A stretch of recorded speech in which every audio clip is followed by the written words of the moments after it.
Welcome to the virtual lunch. Today is Friday, March 12th, and this is virtual lunch number 259.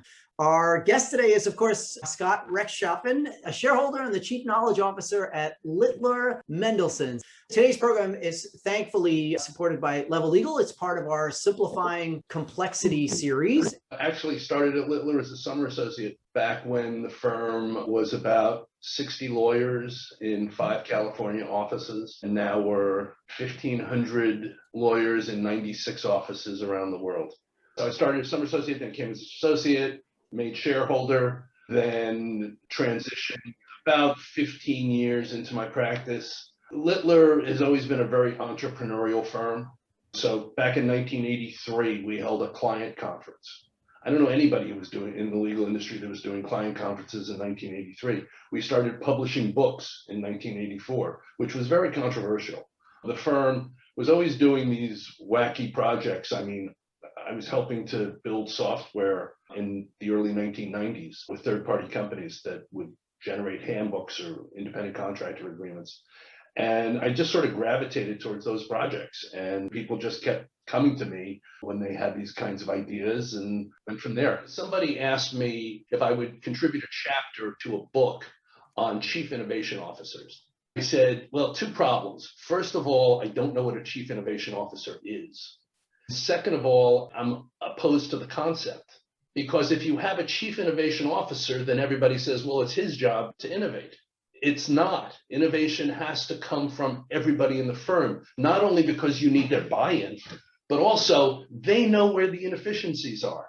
They know what it takes to do their job better. Back in fall of 2019, we ran what we called the Wesley Fast Stiff Ingenuity Award, where we went out to the entire firm, not just the attorneys, but staff, and we said, get together with your practice group, get together with your office, get together with your teammates, whatever, do it on your own. Give us a great idea. So that was the first thing we did. Then we launched the Innovate 100 tournament in January of 2020. We went out and we limited this to associates because we want to get them engaged in innovation. So we have a process that we've been using for many years called the PPT, or the Project Priority Team. It's a group of people from different departments. They review all the proposed projects for the year, whether it's infrastructure or innovation. They review and allocate resources and determine what we can do and what we can't do, and what we should build ourselves or what we should license for work with a vendor. Do we have the internal resources to project manage it and develop it? For many, many years, all of the proposals to the PPT came from the corporate departments. And more in the past couple of years, we're getting projects from attorneys. Most of the innovation was coming from the people doing the repetitive work and saying, boy, there's got to be a better way of doing that. Whatever generation you're in, there are some people who are inquisitive and unaccepting of the status quo. And just because we did it this way before doesn't mean we have to continue doing it that way. We're in an industry that is very hard to innovate in because lawyers are risk averse. Given our capital structures, every dollar you spend on innovation is one less dollar a partner has to pay for his kids' tuition. We typically have 2 metrics for lawyers in terms of performance. One is business generation, and the other is hours billed. So when you go to a group of lawyers and say, I can make you more efficient, they go, what do I want that for?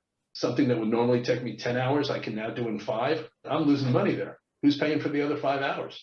So those are all challenges. You have to find creative ways of demonstrating the need to innovate. The most effective thing I've ever done was maybe 8 years ago.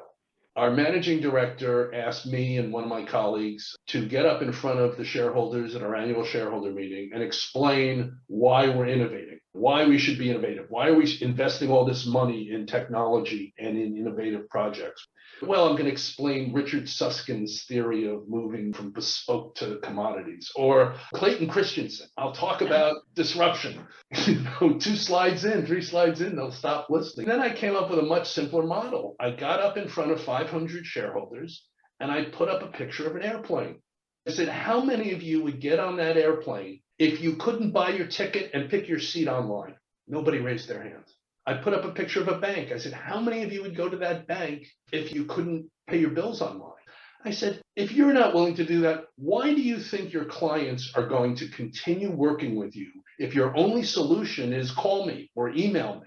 Clients are going to want digital solutions. They're just like everybody else. They talk to their friends on Facebook. They get their news from CNN online. They live digitally.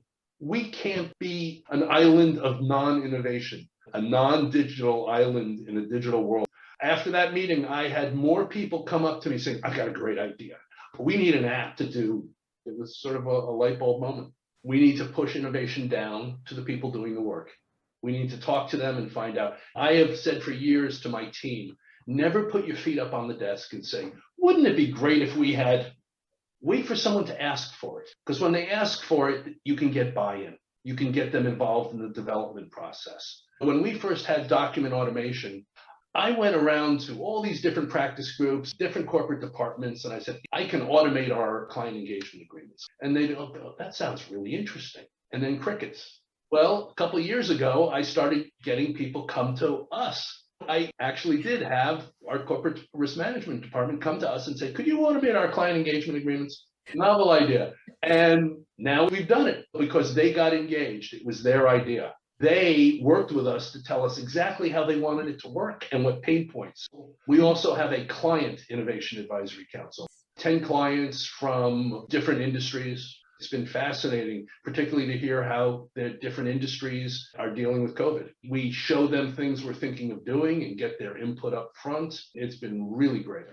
Will there be redundancies that you have to take care of? Yes, there will. I mean, automation does have that impact. It's interesting. If you look at the history of automation, when they came out with the ATM cards, everybody said, well, that's the end of bank tellers. Well, now there are more bank tellers than ever.